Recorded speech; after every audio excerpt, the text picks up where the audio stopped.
Good afternoon, everybody.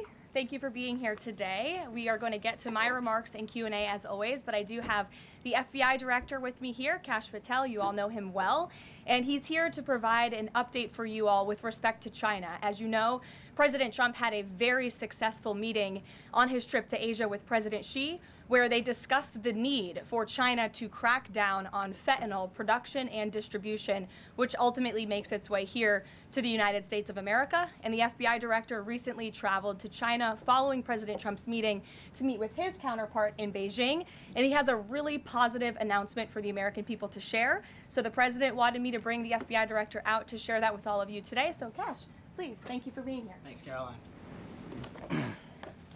As Karoline mentioned, we have some tremendous news thanks to President Donald J. Trump once again for the American people. As soon as the President of the United States took office, he issued a mandate to rid America of the scourge that is fentanyl, a drug that has killed hundreds of thousands of Americans. Thanks to his leadership and direct engagements with China, we set up a framework to execute that mission 8 months ago. Attorney General Bondi immediately thereafter took steps to engage her counterpart in China at the Ministry of Public Security. Pursuant to their direct discussions, as the FBI Director designated to run counterpoint on this, along with the Secretary of State Rubio and Ambassador Perdue and the team here at the White House, we set forward a path to implement the policy needed to crush the plague of fentanyl. Deputy Attorney General Blanche and our teams have been hard at work ever since, ultimately culminating in my trip to Beijing last week. This was only possible due to President Trump's historic engagement with President Xi just a few short weeks ago that set the stage for today's announcement. At that meeting, the leaders reached an agreement. But just to put this in frame for the American people, a reminder here that nearly 100,000 people died of fentanyl overdoses just last year alone. Here, this year, under this president, the FBI has seized 1,900 kilograms of fentanyl so far. That is a 31% increase from the same time period last year. To put it in perspective, that's enough fentanyl to kill 127 million Americans. Fentanyl precursors are what makes up fentanyl.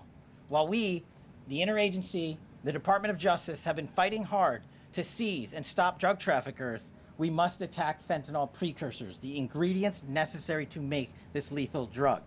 That was the sole purpose of my trip to China, to eliminate these precursors. And if successful, we would suffocate the drug trafficking organization's ability to manufacture fentanyl in places like Mexico. This was the first time an FBI director has been to China in over a decade and received the audience with his counterpart to address this matter directly. And again, thanks to President Trump's direct engagement with President Xi, the government of China committed fully to my engagement there on the ground in Beijing at a level never seen before. While at Ministry of Public Security headquarters, I met with my counterpart at MPS, where the Chinese government agreed on a plan to stop fentanyl precursors. What does that mean? The People's Republic of China has fully designated and listed all 13 precursors utilized to make fentanyl. Furthermore, they have agreed to control 7 chemical subsidiaries that are also utilized to produce this lethal drug. Effective immediately, essentially, President Trump has shut off the pipeline that creates fentanyl that kills tens of thousands of Americans. These substances are now banned, and they will no longer be utilized by the Mexican drug trafficking organizations or any other DTOs around the world to make this drug. This historic achievement has saved tens of thousands of lives. This historic achievement would not have been possible without the tremendous team of President Trump, the Attorney General, the Department of Justice, the Federal Bureau of Investigation, and Ambassador Perdue in China, whose ground-level engagements were imperative to achieving this result.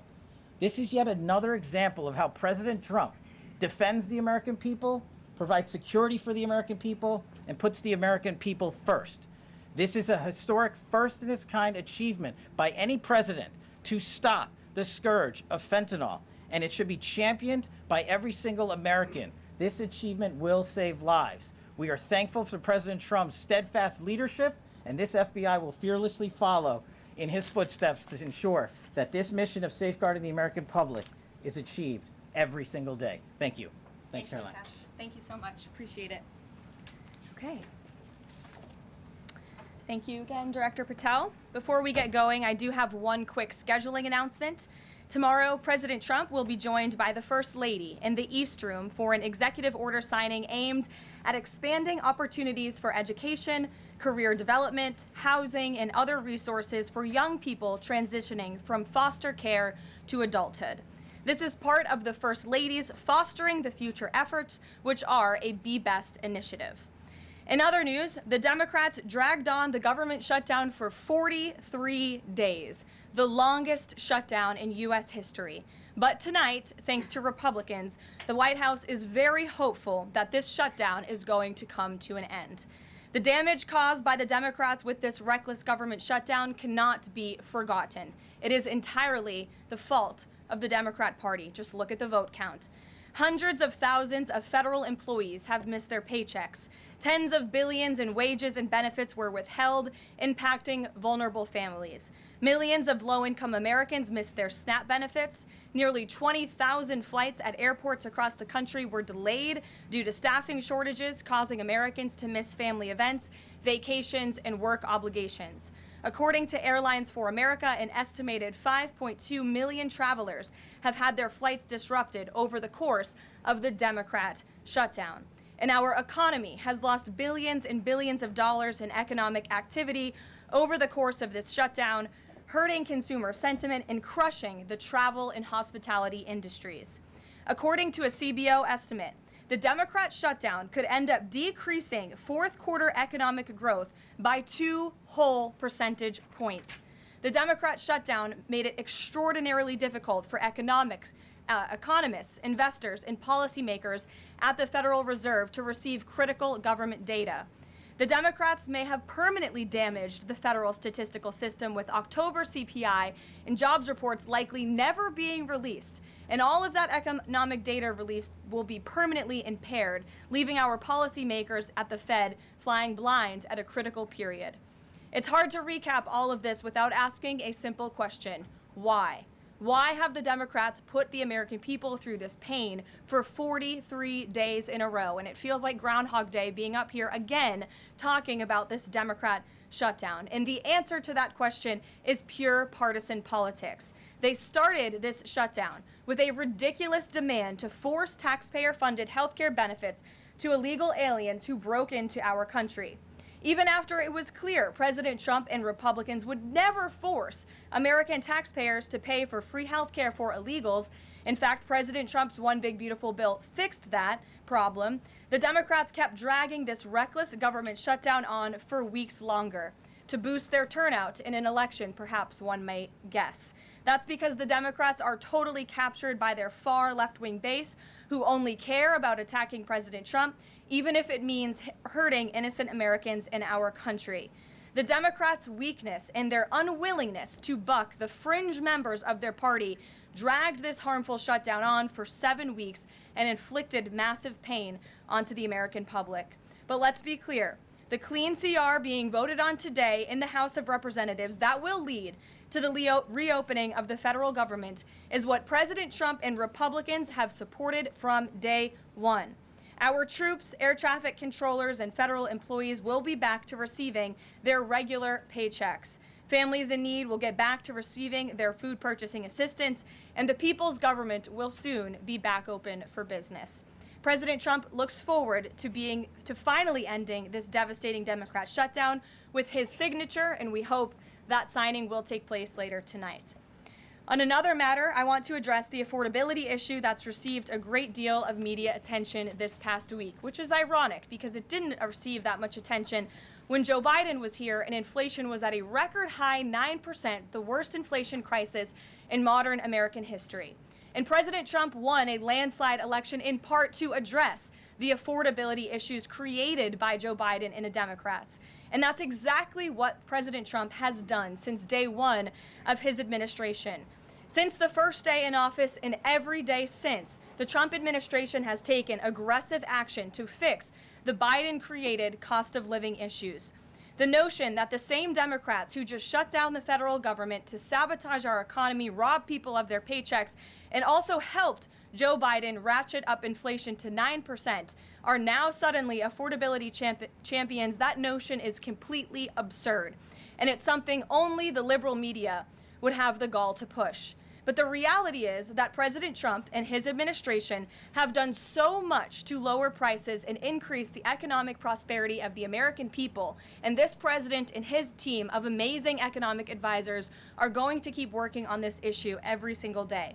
In less than 10 short months, President Trump signed the largest middle-class tax cuts in American history, including no tax on tips, overtime, and Social Security, which will guarantee that next year Americans are going to put more money back into their pockets. The president has completely unleashed American energy dominance to help bring gasoline prices to the lowest in 5 years, and we expect them to continue to decrease. And it has also lowered energy costs overall. There is more work to do, but again, the president's deregulatory and pro-American energy agenda is absolutely going to continue to drive down prices. This formula worked in the president's first term, and we expect that it's going to work again. And this is key because we know energy costs are the #1 driver of inflation. Again, just look at what Joe Biden did to our energy industry over the past 4 years of his administration, and look at what happened to inflation as a result. Everything became more expensive. To lower prescription drug prices and healthcare costs, the president has been working around the clock on this issue. He is obsessed with negotiating these good deals on behalf of the American people to bring down pharmaceutical costs and drug costs for Americans, and he has done so on a number of fronts. You have seen him discuss that in the Oval Office several times. To fuel small businesses, lower their costs, and incentivize hiring, the Trump administration has already cut 30 unnecessary regulations for every new one on the books, which we know will save employers and small businesses across the country thousands of dollars in regulatory burdens. All of these pro-Trump policies are working, and they will continue to work. Wages are rising at the fastest pace of the start of a presidential administration in 60 years. The cost of the typical new mortgage is down by nearly $3,000 per year. There's much work to do, and this administration will continue to do it. But President Trump has already made great progress in cleaning up the economic disaster that was created by Joe Biden. With that, I will take your questions today, and in our new media seat, we have Bev Turner, who works for a new outlet, a UK outlet, but based here in Washington, D.C., GB News. Bev, thank you for being here today. Why don't you kick us off? Thank you, Caroline. So the clock is ticking on the Friday deadline by which the BBC must retract and apologise for their malicious edits of the president in the documentary shown last year. The recently resigned Director General of the BBC yesterday described the organisation as the very best of society and blamed the enemies of the BBC for this outcome. Also yesterday, a senior government minister launched a fierce defence of the channel in the House of Commons, saying that the broadcaster remains a light on the hill for people all over the world. So, does the president feel that the network is taking the situation seriously? Does he believe that they've shown sufficient regret? Does this strain the relationship between the president and the prime minister? And given that the organisation is publicly funded, is the president prepared to bankrupt the BBC in his pursuit of truth and justice? Well, thank you, Bev. There's a lot of questions in one there. I will say I know the president has a very good relationship with Prime Minister Starmer. You have been there. You've seen them in their interactions. You've questioned both leaders in your time joining us when we've gone to the United Kingdom a few different times now. However, he has always been very frank when he disagrees with leaders, even whom he has a good relationship with. And the BBC, being a fair news organization, is definitely an outlet. I think these two leaders would disagree. The president has made it very clear that this is a leftist propaganda machine that is unfortunately subsidized by British taxpayers, and he thinks that's extremely unfortunate for the great people of the United Kingdom and Great Britain. And I think that the president was deeply concerned by the editing, the purposeful and dishonest editing of his speech that was so clearly fake news, and he rightfully dubbed that term many years ago, and this is a classic example of that. We see it in the United States all the time. We see it now in the United Kingdom. As you know, the president's external legal counsel has filed a lawsuit against the BBC. We expect that to continue, and whether they apologize or not is up to them. Thanks for being here, Bev. Ouija. Thank you, Caroline. Sure. I have your statement about the new Epstein emails that have been released by House Democrats. Separate from why you believe the emails were made public, can you address their substance?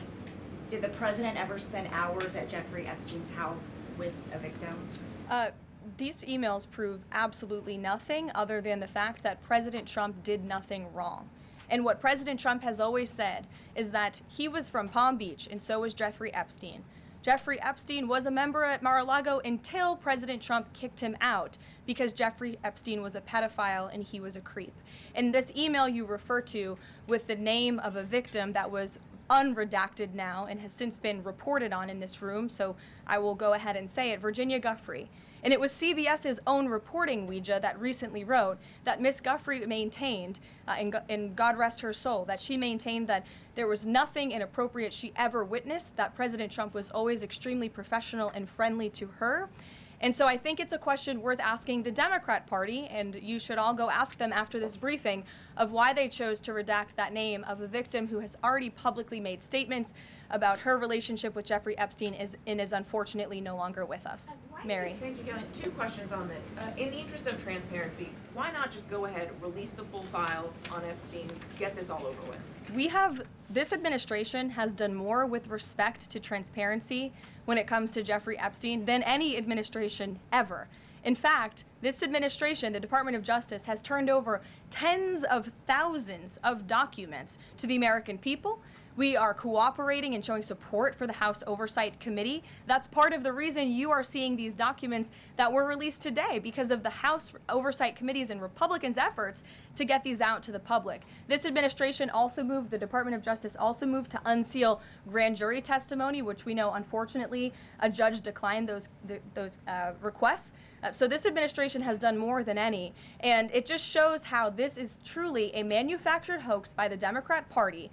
For now they're talking about it all of a sudden because President Trump is in the Oval Office. But when Joe Biden was sitting in there, the Democrats never brought this up. This wasn't an issue that they cared about because they actually don't care about the victims in these cases. They care about trying to score political points against President Trump, as we have, of course, seen with this government shutdown. And this entire thing, again, it's not a coincidence to the American people at home. There are no coincidences in Washington, D.C. And it is not a coincidence that the Democrats leaked these emails to the fake news this morning ahead of Republicans reopening the government. This is another distraction campaign by the Democrat and the liberal media, and it's why I'm being asked questions about Epstein instead of the government reopening because of Republicans and President Trump. But given your Reagan. interest in transparency, Karoline, why are White House officials then meeting with Representative Boebert in an effort to try and get her to not sign this petition calling for the release of the files?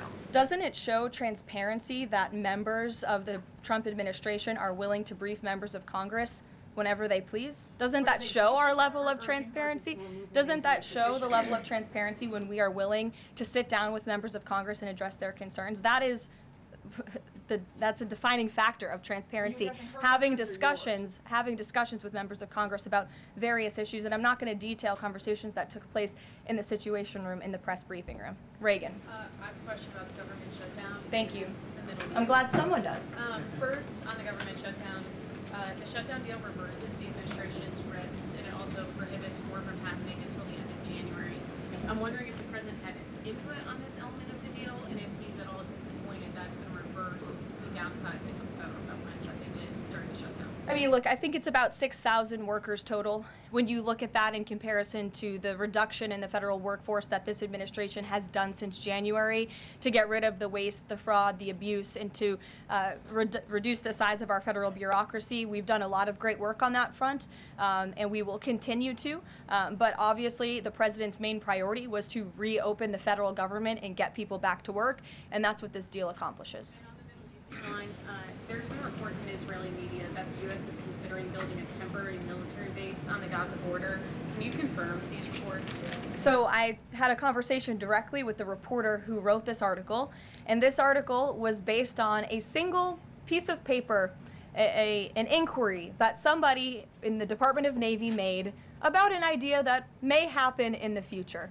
And this reporter deemed that as an official plan and ran with a story that the United States is looking into it. I checked with the highest levels of the United States federal government. This is not something the United States is interested in being engaged in. It's not something we are currently involved in right now that we will be funding. And the president has been very clear he doesn't want to see boots on the ground with respect to what's happening in the Middle East. We've made great peace. We've made great progress with the peace plan in Gaza, and we want to continue to see that move forward. But I put a comment in that story for a reason. And sometimes we see reporters take a piece of paper like this and just deem it as official policy, and sometimes that misleads people a little bit. Sure. There's been a question about UK intelligence sharing regarding the drunk interdictions involving Venezuelan boats. How will that affect the U.S. military operation? There's been a lot of discussion about the high caliber of the intelligence that has been provided before any of these military actions have taken place. I've seen that report. Oh, hello. I've seen that report. I'm familiar with the reporting, but we don't comment on intelligence matters, classified intelligence matters, as you know. As for the Trump administration's position on our narco-terrorist campaign in the Caribbean, it is going to continue, and the president has made it very clear he's not going to allow terrorists to bring illegal drugs that kill American citizens into our great country. Sure, John. I'll go to John and then Zolan. Go ahead. Thank you so much. Trump has talked about sending out $2,000 checks to U.S. citizens. Earlier this year, he also talked about sending a Doge dividend. That didn't materialize. Should U.S. Citizens expect the $2,000 proposal? Is the White House committed to making that happen? The White House is committed to making that happen, yes. And we are currently exploring all legal options to get that done. I don't have a timeline for you or any further details, but I can confirm for you that the president made it clear he wants to make it happen. And so his team of economic advisors are looking into it. And when we have an update, we'll provide one. Solon. You said at the top that one of the costs of the government shutdown was that people missed their SNAP benefits. Can you explain then why the administration went to court to fight the funding of food stamps and SNAP benefits? So recipients missed their SNAP benefits because the Democrats shut the government down, and they forced the administration to tap into a contingency fund that did not even fund the full entirety of this program. And so then you had an unhinged judge who was trying to dictate from the bench what the executive branch has to pay for and where that money has to come from. That is judicial overreach at its finest, and so that's why the administration pushed back on that. We can't have the judicial branch telling the executive branch that we need to rob the Children Nutrition Fund, which is what this judge was trying to do, to pay for SNAP benefits. That's completely inappropriate and it's unconstitutional, and we've been proven right with that legal argument. But now the good news is, again, thanks to Republicans and in several hours President Trump, the government is going to be reopened, and SNAP recipients are going to receive their full benefits, which is what President Trump has always wanted to do. Stephen. Why also did you need the judicial process for that? I mean, during this shutdown, didn't the administration have a responsibility to tap into any of those reserves to ensure that essentially poor people could rely on? We did tap into it. We did tap into the contingency fund. And then the judge told us, no, you have to get more money from a Children's Nutrition Fund. And we felt that was judicial overreach. You shouldn't tell the president which fund he has to rob because the Democrats are holding the country hostage by shutting down the federal government. Stephen, go ahead. Well, if the president is considering a pardon for Ghislaine Maxwell? Again, he's answered this repeatedly. It's not something he's talking about or even thinking about at this moment in time. I can assure you of that. Stephen. Karoline, I've got two questions about New York for you. Sure. First, you always do. Mayor-elect, on brand for the New York Post. Mayor-elect Mamdani, he said that he plans to reach out to President Trump and that, quote, this is a relationship that will be critical. Does the White House have a response to this planned outreach? It's the first time I'm hearing of it. I'll let the president respond himself to that comment by Mr. Mamdani. My second question, Jack Schlossberg, the grandson of President Kennedy, announced today that he's running for Congress. He, in the recent past, has referred to his uncle, the HHS secretary, as, quote, a rabid dog, and he has said that the Trump administration is, quote, the most corrupt in American history. Does the White House have a comment on this sort of comment from a rising star in the Democratic Party? I don't even think such ridiculous comments are responding to. Obviously, those things are not true. And Secretary Kennedy is doing a phenomenal job bringing transparency and the gold standard of science back to our healthcare system. Eamon. Thank you, Caroline. The President's hosting a number of Wall Street CEOs for dinner tonight here at the White House. Can you give us the names of the CEOs who are going to be here and give us a sense of what the President's message to Wall Street is going to be tonight? I don't have a full list for you in front of me, Eamon. I know you've reported on some names, and we've helped you navigate whether those names were truthful or false. But I know the President actually plans to bring some of you into the dinner tonight, so you'll see for yourself in several hours if that's okay with you. And there's been some reporting that the White House is frustrated with Bill Pulte and the rollout of this proposal for a 50-year mortgage. Can you tell us if the White House is frustrated with that rollout and if the White House still supports the idea of a 50-year mortgage for Americans? This is a proposal that the President himself has commented on. I would defer you to the President's statements, and it's something that the administration is discussing and seriously looking into. Sure. Danny, and then go ahead. Thank you. Some Democratic members of Congress have invited Britain's former Prince Andrew to testify on the Epstein scandal. I was just wondering if President Trump thinks that former Prince Andrew should indeed come and testify to Congress on that. I haven't spoken to him about that specific matter, but I can ask him and get back to you.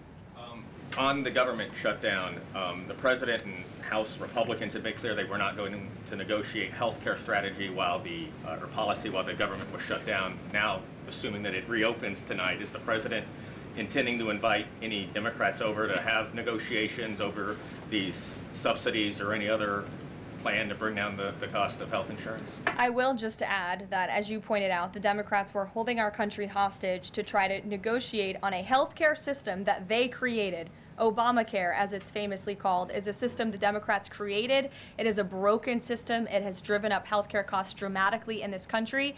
And now they shut the government down to try to fix that system they broke. It doesn't make any sense to us, which is why the President said that's a completely untenable position. However, once the government reopens, the President, as he's always maintained, is absolutely open to having conversations about healthcare. And I think you'll see the President putting forth some really good policy proposals the Democrats should take very seriously to fix, again, the system that they broke. You can't trust the same people who broke the system to fix it, and so the American people will continue to hear from the President on this issue. Follow up on the question about the $2,000 payments off tariff revenue. The President had also talked about using tariffs to bring down the national debt. Would this be in lieu of that? Like, this is now the new way to maybe to use that tariff revenue? No, the President put out a statement on this clarifying he wants to do both things with the tariff revenue that he's bringing into this country. Trillions of dollars are expected to continue to pour in, and it's part of the reason that the Supreme Court case is so vital for our country's future, to restore our manufacturing industry in this country, to protect our national security, to continue to allow the President to use tariffs as leverage to negotiate economic deals that, again, are good for our national security. And that revenue can then be used for various reasons, to pay down our debt and also perhaps to give these rebate checks back to Americans, which, again, the White House is exploring the legal options of how we can get that done. Catherine, go ahead. Caroline, Viktor Orban said this week that President Trump has promised Hungary some kind of financial shield. Do you have any details on how that will be structured or what that would look like? I don't, but I'm happy to check with the National Security Council and get back to you. One more. You recently said you'd check with President Trump about why he needs to get an MRI on his recent trip to Walter Reed. Do you have any more detail on that? I do, and I'm glad you asked. As stated in the memo provided on October 10th, President Trump received advanced imaging at Walter Reed Medical Center as part of his routine physical examination. The full results were reviewed by attending radiologists and consultants, and all agreed that President Trump remains in exceptional physical health, which I know all of you will see with your own eyes later this evening when he opens up his dinner to the press, and perhaps you will see him when he signs the bill to reopen the federal government. So stay tuned on plans for that. Thank you, everyone.